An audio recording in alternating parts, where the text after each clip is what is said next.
जब शानदार होगी प्रिपरेशन तभी तो होगा आपका सिलेक्शन। अगर आप एमपीएसआई, पटवारी और एमपी कांस्टेबल जैसे एग्जाम्स की तैयारी कर रहे हैं तो उत्कर्ष लेकर आया है शिक्षा महोत्सव, जिसमें उत्कर्ष ऐप के सभी ऑनलाइन कोर्सेज पर मिल रहा है flat 78% discount. NG13 coupon code apply करने पर 13% का अतिरिक्त डिस्काउंट और साथ ही रक्षाबंधन की खुशी में अप टू 100% रिवॉर्ड पॉइंट्स जीतने का मौका। लेकिन याद रखना, ऑफर सिर्फ 21 अगस्त तक ही उपलब्ध है, इसलिए आज ही एनरोल करें और इसका लाभ उठाएं। Enrol now. हेलो, नमस्कार, गुड इवनिंग, नर्मदे हर, जय महाकाल, सत श्री अकाल, आदाब। आप सभी का एमपी उत्कर्ष चैनल पे बहुत बहुत स्वागत है। और आज संडे स्पेशल के इस क्लास में हम करेंगे कुछ महत्वपूर्ण प्रश्नों को सॉल्व। तो चलिए शुरुआत करते हैं भाई। और कल रक्षाबंधन है तो आप सभी को बहुत बहुत शुभकामनाएं। मेरे प्यारे सभी भाई बहनों को बहुत बहुत शुभकामनाएं रक्षाबंधन की भाई। वेरी गुड इवनिंग सभी को, नर्मदे हर, जय महाकाल। तो आज के संडे स्पेशल के इस क्लास में मध्य प्रदेश सामान्य ज्ञान से संबंधित महत्वपूर्ण प्रश्नों को हमें करना है सॉल्व। तो ये लीजिए भाई, आज का पहला प्रश्न ये रहा आप सबके लिए। और ये सब रिवीजन प्रश्न है दोस्तों, पहले कभी ना कभी हम इन प्रश्नों को पढ़ चुके होंगे। ठीक है, अविभाजित मध्य प्रदेश का क्षेत्रफल देश के क्षेत्रफल का कितना % है? ठीक है, यदि हम बात करेंगे अविभाजित मध्य प्रदेश, अविभाजित मध्य प्रदेश, जब मैं ये बोलता हूं तो इसका मतलब मैं ये कह रहा हूं कि 1 नवंबर 2000 से पहले का मध्य प्रदेश, ये कह रहा हूं मैं। ये बात ध्यान रखना, जब भी मैं ये बात करता हूं कि अविभाजित मध्य प्रदेश तो इसका मतलब होता है 1 नवंबर 2000 से पहले का मध्य प्रदेश। और इस समय मध्य प्रदेश का जो क्षेत्रफल था वो 443,446 था दोस्तों, किलोमीटर स्क्वायर था। ठीक है, और यदि हम देखेंगे देश का सबसे बड़ा राज्य था, देश का इस क्षेत्रफल के साथ मध्य प्रदेश देश का सबसे बड़ा राज्य हुआ करता था, सबसे बड़ा राज्य हुआ करता था, क्षेत्रफल में पहला स्थान था। और देश के कुल क्षेत्रफल का कितना % था ये हमारे पास, तो ध्यान रखना 13.49 आता है। तो 5 यहां पे हम ले लेते हैं, 13.5%, मतलब देश के कुल क्षेत्रफल का कितना % था? 13.5% एरिया हमारे पास हुआ करता था। ध्यान रखना, आंसर क्या हो रहा है? A is the right answer. Okay, A is the right answer. इसके अलावा यदि हम बात करें तो वर्तमान में देश के कुल क्षेत्रफल का कितना % है? तो 9.38% है। और इफ यदि हम यहां पर बात करते हैं तो वर्तमान में हमारा जो क्षेत्रफल है वो कितना है? 308,252 किलोमीटर स्क्वायर, 252 किलोमीटर स्क्वायर है, जो कि देश के कुल क्षेत्रफल का 9.38% है। देश की कुल जनसंख्या में 2011 की जनगणना के अनुसार देश की कुल जनसंख्या में मध्य प्रदेश की जनसंख्या का प्रतिशत, मध्य प्रदेश की जनसंख्या का प्रतिशत ये कितना है? 5.99% है। ठीक है, तो इस तरीके से यदि हम देखें तो अविभाजित मध्य प्रदेश का क्षेत्रफल देश के कुल क्षेत्रफल का कितना प्रतिशत था? तो ये था 13.5%। अविभाजित मध्य प्रदेश यानी कि 1 नवंबर 2000 से पहले की बात कर रहा हूं।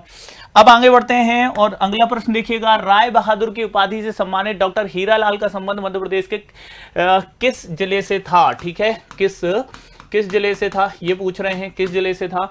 तो यहां पर यदि हम बात करेंगे डॉक्टर हीरालाल जी की, ठीक है, डॉक्टर हीरालाल जी की बात करेंगे तो ध्यान रखना, डॉक्टर हीरालाल जी के जन्म 1867 को कहां हुआ था? मुंडवारा।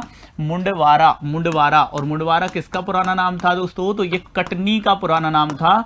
डॉक्टर हीरालाल जी की बात कर रहे हैं। और इन्हें डॉक्टर हीरालाल जी को, ये काफी विद्वान थे दोस्तों।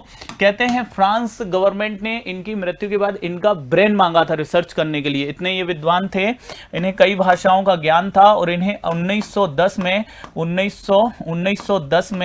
1910 में अंग्रेज सरकार द्वारा राय बहादुर की उपाधि दी गई थी। राय बहादुर की उपाधि दी गई थी। ये अंग्रेजी सरकार में इन्होंने सेवाएं दी। डिप्टी कमिश्नर पद से नरसिंहपुर में डिप्टी कमिश्नर के पद से रिटायर भी हुए थे। सेंटर प्रोविंस एंड बराड़ जो स्टेट था अंग्रेजों का, उसके विभिन्न जिलों में इन्होंने अपनी सेवाएं दी थी और बहुत सारे गजेटियर जिलों के तैयार किए, साथ ही साथ बहुत सारे शोध पत्र और बुक्स भी इन्होंने लिखी है। तो इनका संबंध कहां से से था दोस्तों, ध्यान रखना, इनका संबंध था कटनी से, ठीक है, इनका संबंध कहां से था, कटनी से, ये बात ध्यान रखना। पद्माकर जी कहां से थे, पद्माकर, तो पद्माकर जी सागर से थे, ठीक है। यदि हम देखें नीमच, तो यहां से थे विष्णु श्रीधर वाकड़कर जी, विष्णु श्रीधर वाकड़कर जी कहां से थे, नीमच से, ठीक है। नेक्स्ट देखिए, निम्न में से कौन विक्रमादित्य का सलाहकार था, विक्रमादित्य, दोस्तों विक्रमादित्य, ये किस विक्रमादित्य की बात कर रहे हैं, तो ध्यान रखना, विक्रमादित्य जिनकी यदि हम बात करेंगे तो ये किस वंश के थे, ये इनका वंश कौन सा था, तो इनका वंश था गर्दभिल्ल वंश, ठीक है, गर्दभिल्ल वंश, गर्दभिल्ल वंश था, ठीक है।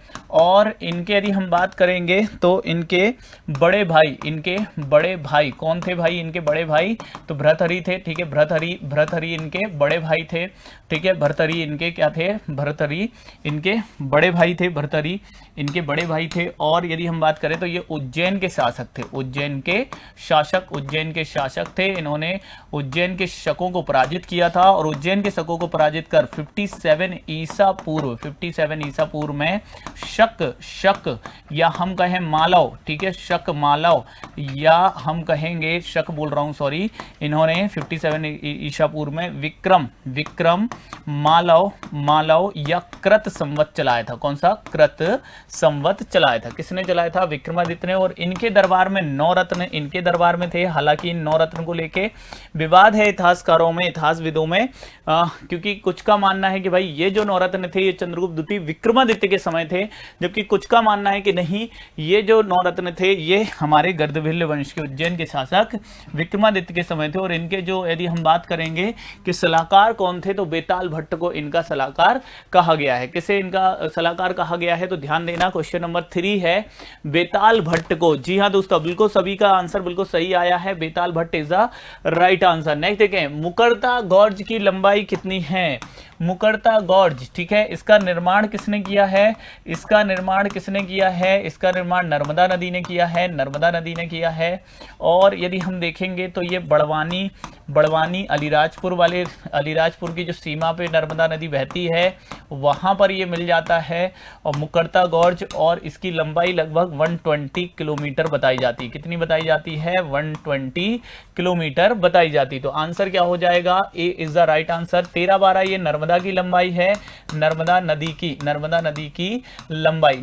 की लंबाई कितनी है दोस्तों, 13-12 किलोमीटर है, ये बात ध्यान रखना है, मुकरता गॉर्ज। इसके अलावा यदि हम देखेंगे मानधाता गॉर्ज भी है, मानधाता गॉर्ज जो कि कहां बनाती है नर्मदा नदी, ये आपके खंडवा में बनाती है, ओंकारेश्वर के पास बनाती है, ये बात भी ध्यान में लेके चलेंगे, ठीक है। और मार्बल वैली कहां बनती है, मार्बल वैली का निर्माण कहां करती है नर्मदा नदी, तो ये मार्बल वैली का निर्माण करती है कहां पे, भेड़ाघाट जबलपुर, ठीक है, भेड़ाघाट जबलपुर में नर्मदा नदी मार्बल वैली बनाती है। इसके अलावा नर्मदा नदी जलप्रपात भी बनाती है, नर्मदा नदी विभिन्न जलप्रपात भी बनाती है। और ये जलप्रपात कौन कौन से हैं दोस्तों नर्मदा नदी पे, तो हम देखते हैं कपिल धारा, उद्गम स्थल से कुछ दूरी पर कपिल धारा, दुग्ध धारा ये अमरकंटक में ही मिलते हैं। फिर हमें धुआंधार मिलता है, धुआंधार मिलता है। फिर मंदार और दर्दी मिलते हैं, मंदार एंड दर्दी मिलते हैं। और फिर मिलता है सहस्त्रधारा जो कि आपको खरगोन महेश्वर में मिलता है, सहस्त्रधारा। इसके अलावा अखरानी और मथवार की पहाड़ियों में गहरी कंदराओं का निर्माण भी करती है नर्मदा नदी। अखरानी और मथवार पहाड़ियों में, मथवार की पहाड़ियों में कंदराओं का निर्माण करती, कंदराओं का, ठीक है, कंदराओं का निर्माण भी करती है। कौन सी नदी, तो नर्मदा नदी, ये पॉइंट भी ध्यान लेके चलिए। और इसके अलावा ज्वार नदमुख तो बनाती ही है, ज्वार नदमुख का निर्माण भी करती है। कौन सी नदी, नर्मदा नदी, ठीक है। चलो नेक्स्ट देखिए, मध्य प्रदेश में वर्षा के संबंध में असत्य का चयन करिए। वर्षा के संबंध में असत्य चयन करना है। मध्य प्रदेश का उत्तर पश्चिमी भाग आर्द्र, शुष्क और अल्प आर्द्र है क्योंकि वर्षा कम होती है, ठीक है। यदि हम मध्य प्रदेश में बात करते हैं और मैप के थ्रू जानने का यदि हम प्रयास करते हैं तो हमें पता चलता है कि हमारे जो मध्य प्रदेश है, ये जो हमारा मध्य प्रदेश है, ये जो हमारा मध्य प्रदेश है, यहाँ पर हमें पता चलता है दोस्तों कि ये जो हमारा मध्य प्रदेश है, इसमें हमें पता चलता है कि जो ये हमारा दक्षिण पूर्वी भाग है, यहाँ वर्षा 150 सेंटीमीटर तक होती है, जबकि उत्तर पश्चिमी जो भाग है, यहाँ वर्षा आपकी कितनी, तो आपके 50 सेंटीमीटर तक आ जाती है। ठीक है, तो जैसे यदि हम बात करते हैं तो मध्य प्रदेश के दक्षिण पूर्व से उत्तर पश्चिम की ओर जाते हैं तो वर्षा के स्तर में क्या आती है, स्तर में कमी आती है। ठीक है, तो ये जो क्षेत्र है ये क्या होगा, शुष्क होगा या अल्पाद्र होगा, अल्पाद्र है। ठीक है, अल्पाद्र है। ठीक है, जबकि हम देखें तो ये वाला जो क्षेत्र है ये क्या है, आर्द्र जलवायु वाला है। तो देखो यहाँ पे आपको अर्धशुष्क और अल्पाद्र है उत्तर पश्चिमी भाग, दक्षिण पूर्वी भाग आर्द्र है, तो बिल्कुल वर्षा ज़्यादा होती है, इसलिए दक्षिण पूर्वी भाग आर्द्र है। प्रदेश के दक्षिण पूर्वी भाग में वर्षा अधिक होती है। देखो मैंने बोला दक्षिण पूर्वी भाग में 150 सेंटीमीटर तक वर्षा होती है, यहाँ पे 50 सेंटीमीटर तक, और जैसे जैसे दक्षिण दक्षिण पूर्व से उत्तर पश्चिम जाते हैं तो वर्षा के स्तर में कमी आती है। फिर देखो यह अगला प्रश्न ले लिया, पश्चिम से पूर्व की ओर जाने पर वर्षा क्रमशः कम होती नहीं। ये यदि हम देखेंगे तो ये देखिएगा, यदि ये पश्चिम है और ये पूर्व है तो पूर्व की ओर वर्षा क्या हो रही है, यदि आप जाओगे तो वर्षा क्या होगी, पूर्व की ओर जाओगे तो वर्षा में वृद्धि होगी। दोस्तों क्या होगी, वर्षा में वृद्धि होगी, वर्षा में वृद्धि होगी। ये पॉइंट आप क्या रखें, ध्यान में लेके चलें, वर्षा में वृद्धि होगी। ठीक है, तो यहां जो गलत हो रहा है वो असत्य कौन सा है, डी आंसर होगा। कौन सा होगा, डी। वेरी गुड भाई, सभी का आंसर बिल्कुल सही है। चलो अगला प्रश्न देख लेते हैं। नेक्स्ट वन देखें, नर्मदा घाटी के संबंध में असत्य है, इनमें से कौन सा एक है जो नर्मदा घाटी के संबंध में असत्य है। ठीक है, नर्मदा घाटी की बात कर रहे हैं। नर्मदा घाटी जो कि यदि हम देखेंगे कि ये मध्य प्रदेश में विंध्य और सतपुड़ा के मध्य स्थित है। विंध्य और सतपुड़ा के मध्य पूर्व से पश्चिम की ओर विस्तृत है। पूर्व से पश्चिम की ओर क्या है भाई, विस्तृत है। ठीक है, विस्तृत है। कौन सी घाटी, तो ये है आपकी नर्मदा घाटी। और यह यदि हम देखेंगे तो प्रदेश के कुल क्षेत्रफल के 26% भाग पर विस्तृत है। कितना परसेंट, 26% भाग पर ये क्या है, विस्तृत है। मध्य प्रदेश में विंध्य और सतपुड़ा के मध्य पूर्व से पश्चिम की ओर क्या है, ये विस्तृत है। और मध्य प्रदेश के 26% भाग पर दूसरा बड़ा भौगोलिक क्षेत्र, प्रदेश का दूसरा बड़ा भौगोलिक क्षेत्र है। भौगोलिक प्रदेश है, प्रदेश का दूसरा बड़ा भौगोलिक प्रदेश भी है। ठीक है, हालांकि नर्मदा सोन इसमें दोनों आ जाती है, नर्मदा सोन दोनों आती है, लेकिन अभी बात नर्मदा घाटी की हो रही। यह एक भ्रंश घाटी है, यह एक क्या है भाई, भ्रंश घाटी है। ठीक है, और मध्य प्रदेश में यदि देखेंगे ऊंचाई इसकी 300 मीटर तक मिलती है। प्रदेश का सबसे निचला स्थल है, प्रदेश का सबसे निचला, डीपेस्ट है। ठीक है, लैंड है। ठीक है, निचला स्थल है। ठीक है, निचला स्थल है, स्थल प्रदेश है। ठीक है, प्रदेश स्थल तो कौन सा आएगा, पातालकोट आएगा। पर्टिकुलर लोकेशन कौन सी आएगी, पातालकोट, लेकिन प्रदेश के रूप में सबसे निचला भौगोलिक प्रदेश कौन सा है, नर्मदा घाटी है। ठीक है, अच्छा, जब ये भ्रंश घाटी है तो ये इस तरीके से घाटी है, एक तरफ विंध्य है। ठीक है, और एक तरफ क्या है, एक तरफ विंध्य है, दूसरी तरफ क्या है, सतपुड़ा। तो ये एक ऐसी घाटी है दोस्तों जिसके दोनों ढाल क्या है, तीव्र ढाल, प्रपाती कगार है दोनों ओर। ठीक है, तो उत्तर से पूर्व की ओर विस्तृत है, ये गलत लिखा हुआ है, उत्तर से पूर्व नहीं, पूर्व से पश्चिम की ओर ये विस्तृत है। इसके दोनों किनारे प्रपाती कगार के रूप में करें। भारत की सबसे छोटी, ध्यान रखना, यह उत्तर से पूर्वी गलत लिखा है, यह होना चाहिए था, यह पूर्व से पश्चिम की ओर है। इसके दोनों किनारे प्रपाती कगार के रूप में क्या है, खड़े हुए हैं। और यह भारत की सबसे छोटी नहीं बल्कि भारत की सबसे बड़ी भ्रंश घाटी है। भारत की सबसे बड़ी भ्रंश घाटी है, सबसे बड़ी भ्रंश घाटी है। उत्तर से पूर्व नहीं बल्कि पूर्व से पश्चिम, कैसा भाई, पूर्व से पश्चिम की ओर ये क्या है, विस्तृत है, ये ध्यान रखना है। नर्मदा घाटी यहाँ आंसर, ये वाला ऑप्शन मैंने सुधार दिया है, पूर्व से पश्चिम कर लेना, आंसर इसमें डी करते हैं क्योंकि ये सबसे छोटी नहीं बल्कि भारत की सबसे बड़ी भ्रंश घाटी है। कौन सी? नर्मदा घाटी, ठीक है, ये बात ध्यान रखना। और नर्मदा घाटी का निर्माण अधिकतर निर्माण यदि हम देखेंगे किससे हुआ है, दक्कन ट्रेम से हुआ है, दक्कन ट्रेम से हुआ है, इसलिए यहाँ पे मृदा कैसी मिलती है, मृदा काली मिलती है। और नर्मदा घाटी को मध्य प्रदेश अर्थव्यवस्था की रीढ़ कहते हैं, मध्य प्रदेश अर्थव्यवस्था की रीढ़ कहते हैं किसे, नर्मदा घाटी को, ठीक है। बुरहानपुर में स्थित बीबी साहिबा की मस्जिद का निर्माण किसने करवाया था? बीबी साहिबा की मस्जिद का निर्माण किसने करवाया था? मुजफ्फर शाह दूती, रानी बेगम रुकैया, शाह शुजा या बेगम बिल्किस ने कराया था, ठीक है। तो किसने कराया था बीबी साहिबा की मस्जिद का निर्माण, ठीक है। तो सुल्तान मुजफ्फर शाह द्वितीय की बेटी रानी बेगम रुकैया ने इसका निर्माण कराया था, रानी बेगम रुकैया ने इसका निर्माण कराया था। कहां करवाया था दोस्तों? तो ध्यान रखना, बुरहानपुर में, ठीक है। कहां पर? बुरहानपुर में। बुरहानपुर में बात करेंगे तो आपको यहाँ पे शहनवाज खां का मकबरा देखने मिलेगा, शहनवाज खां का मकबरा, जिसे हम देखें काला ताजमहल कहते हैं। क्या कहते हैं? काला ताजमहल कहते हैं, काला ताजमहल कहा जाता है, ठीक है। और ये अब्दुल रहीम खाना ने बनवाया था शहनवाज खां का मकबरा। दौलत खां लोधी का मकबरा, दौलत खां लोधी का मकबरा भी है यहाँ पर, दौलत खां लोधी का मकबरा भी है, ठीक है। और बेगम बिल्किस स्मारक भी है, ठीक है। शाह शुजा स्मारक जो कि बेगम बिल्किस की याद में, स्मृति में बना हुआ है, ठीक है। तो दौलत खां लोधी का मकबरा और राजा जी की छतरी भी है, राजा जी की छतरी भी आपको कहाँ मिल जाती है? बुरहानपुर में मिल जाती है, ठीक है। चलो, बुरहानपुर किस नदी के किनारे है? कमेंट करके जल्दी से बता दो मुझे। जवेरा गुम्मद के संबंध में असत्य विकल्प है। जवेरा गुम्मद दोस्तों ये है कहाँ पर? दमोह में है, ठीक है, दमोह में है जवेरा गुम्मद। तो यह दमोह में स्थित है, यह भांडेर कगार के दक्षिण में, ठीक है। यह 29 किलोमीटर लंबा है, यह बुंदेलखंड पठार का हिस्सा है, ये गलत है। ये जो जवेरा गुम्मद है ये रीवा पन्ना पठार का हिस्सा है, रीवा पन्ना पठार, क्योंकि दमोह कहाँ आता है? रीवा पन्ना पठार में आता है, इसलिए आंसर क्या होगा? डी होगा। बुंदेलखंड में नहीं आता, रीवा पन्ना पठार में आता जवेरा गुम्मद।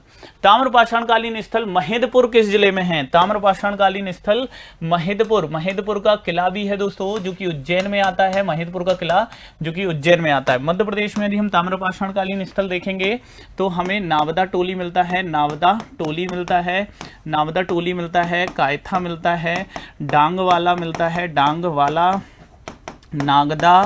नागदा, आवरा, आजाद नगर, ठीक है। ये स्थल यदि हम देखें, खेड़ी नामा कहाँ है? कमेंट करके बताओ। आवरा कहाँ है? मंदसौर, आजाद नगर कहाँ आता है? ताम्रपाषाणकालीन स्थल इंदौर। नावदा टोली महेश्वर और नर्मदा के बाएं तट पे है, महेश्वर दाएं पे है, नावदा टोली बाएं पर है। और ये किस जिले में आता है? खरगोन में आता है, ठीक है। और कायथा, डांगवाला, नागदा ये भी कहाँ पर है? उज्जैन में है, ये बात ध्यान रखना। ताम्रपाषाणकालीन स्थल जिसे मालवा संस्कृति भी कहते हैं मध्य प्रदेश में, ये ध्यान रखना, उज्जैन, ठीक है। कौन सा स्थल? तो महिदपुर, ठीक है। नेक्स्ट देखते हैं, नेक्स्ट देखो, किस सिंधिया शासक द्वारा गठित 9 सदस्यों की संयुक्त कमेटी को गवर्नमेंट ऑफ ग्वालियर कहा जाता था? तो ये माधवराव सिंधिया प्रथम जो थे, इन्होंने इसका गठन किया था दोस्तों। और इनके द्वारा गठित 9 सदस्यों की संयुक्त कमेटी को यदि हम देखेंगे तो क्या कहा जाता था? गवर्नमेंट ऑफ ग्वालियर कहा जाता था। इन्होंने ग्वालियर में ग्वालियर व्यापार मेले की शुरुआत की थी, ग्वालियर व्यापार मेले की शुरुआत भी इन्होंने की थी, जो कि वर्तमान में प्रदेश का सबसे बड़ा व्यापार मेला है। इन्होंने ही हम देखें ग्वालियर में सिंचाई, ग्वालियर राज्य में सिंचाई विभाग की स्थापना भी इन्होंने ही सबसे पहले की थी, सिंचाई विभाग की स्थापना की थी। इनके समय ही तानसेन समारोह प्रारंभ हुआ था, ठीक है। इन्होंने ही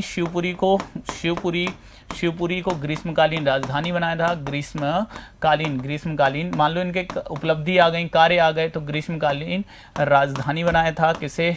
शिवपुरी को।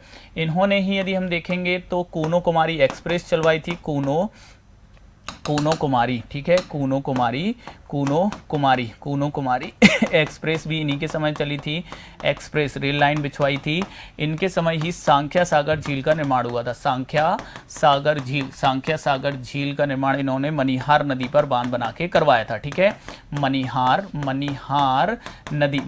नदी पर सांख्या सागर झील। और जॉर्ज कैसल महल, ठीक है, जॉर्ज कैसल का निर्माण भी इन्होंने ही करवाया था। किसने? माधवराव प्रथम ने, ठीक है।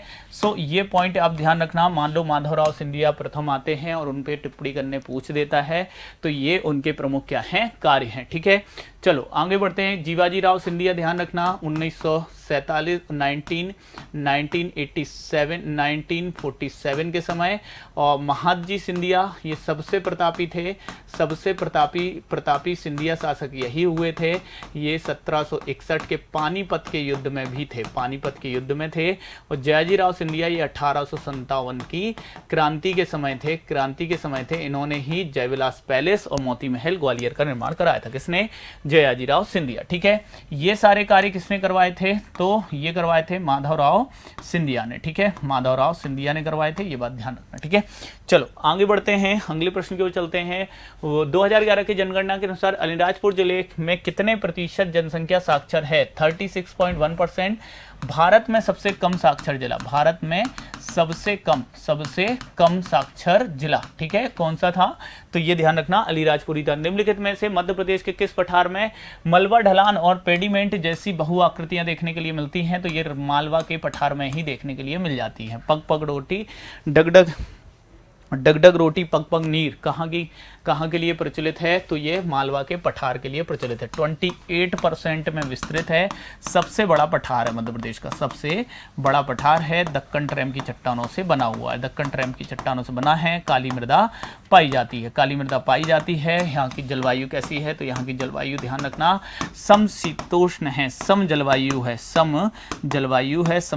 है। और फाह्यान ने इसीलिए विश्व की सर्वश्रेष्ठ जलवायु कहा है।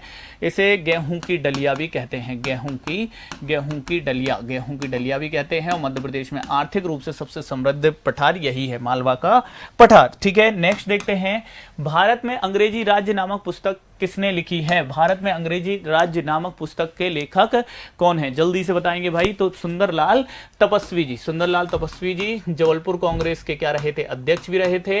इन्हीं के नेतृत्व में 1923 में क्या हुआ था? झंडा सत्याग्रह। क्या हुआ था? झंडा सत्याग्रह इन्हीं के नेतृत्व में हुआ था। कब हुआ था? तो 1923 में हुआ था। चंबल घाटी के संबंध में असत्य विकल्प है, यह लगभग 300 मीटर गहरी है। भ्रंश घाटी नहीं, यह एक नतिलंब घाटी है, नतिलंब घाटी है, ठीक है। नतिलंब घाटी के ढलान तीव्र होते हैं, सक्रिय होती है। नर्मदा घाटी अपेक्षाकृत चौड़ी है, भ्रंश घाटी चौड़ी होती है, ढलान थोड़े मंद होते हैं, ठीक है। अच्छा, नतिलंब घाटी में क्या होती है? तीव्र ढाल होती है और सक्रिय होती है। चंबल घाटी सक्रिय है और इसमें जो तल होता है वो समतल नहीं होता। सामान्यतः भ्रंश घाटी में तल समतल हो जाता है। इसमें नतिलम घाटी में तल समतल हो जाता है, जो जहां चंबल नदी बह रही है वो तल समतल हो। भ्रंश घाटी में ऐसा नहीं है, ठीक है। इसमें चंबल नदी ने जलोढ़ का निक्षेपण कर दिया है। ये प्रदेश के उत्तरी भाग में सब सही है, बस ये गलत हुआ, बी गलत हुआ है ना। किन जिलों में है चंबल घाटी? तो चंबल घाटी मध्य प्रदेश के मुख्यतः मुरैना, भिंड और यदि हम देखेंगे तो शिवपुर जिलों में चंबल घाटी आपको मुख्य रूप से देखने के लिए मिल जाती है। बुंदेलखंड पठार के संबंध में सत्य विकल्प है। यहां पाई जाने वाली छोटी छोटी पहाड़ियां टौर कहलाती हैं, ठीक, टौरिया। यह पठार तीन ओर से बिजावर, शहरी, ननहड़, स्काब और चंदेरी पार्ट से घिरा है। इसकी जीवन रेखा बेतवा कहते हैं। उपयुक्त सभी सही है, ठीक है। इसकी आकृति चंद्राकार है। दोस्तों, एक साथ तीन खुशियां, जी हाँ, तीन खुशियां एक साथ उत्कर्ष क्लासेस दे रहा है। 78वां आपका स्वतंत्रता दिवस, आजादी का महोत्सव। इस अवसर पर उत्कर्ष के MPPSC या सभी हमारे ऑनलाइन कोर्स जो MPSI हो, पटवारी हो, सभी पर 78% तक का डिस्काउंट मिल रहा है। साथ ही साथ 13% की अतिरिक्त छूट NG13 कूपन कोड लगाने पर और रक्षाबंधन के अवसर पर अप टू 100% रिवॉर्ड पॉइंट्स भी मिल रहे हैं, तो चूकिएगा नहीं, अवसर पर लाभ जरूर लीजिए। कल राखी हम बंधवा रहे हैं, आपकी कोई बहन हो, आपके कोई कजन्स हो जिन्हें आप चाहते हो कि वो आगे चल के अच्छी तैयारी करें, पढ़ाई करें, एसआई की तैयारी करें या फिर एसएससी, रेलवे, कोई भी एग्जाम की तैयारी करना चाह रहे हैं, तो उत्कर्ष ऐप के सभी ऑनलाइन कोर्सेज पर ये ऑफर मिल रहा है। आप उन्हें गिफ्ट के रूप में कोर्स भी दे सकते हो ताकि वो अपना भविष्य अच्छा बना सके। और ये शिक्षा महोत्सव चल रहा है 13 से 21 तारीख तक, तो चूकिएगा नहीं, बहुत महत्वपूर्ण है। भिंड जिले का कौन सा क्षेत्र काली मूंछ चावल के लिए प्रसिद्ध है? अटेर, मेहगांव, गोहद या लाहार, बताइए। तो इसमें गोहद जहां हम जानते हैं सबसे कम वर्षा होती, सबसे कम वर्षा कहां होती? भिंड के गोहद में ही होती है, और यहाँ गोहद का किला भी है, और ये काली मूंछ चावल के लिए प्रसिद्ध है। बुरहानपुर के शाह सूजा स्मारक में किसकी कब्र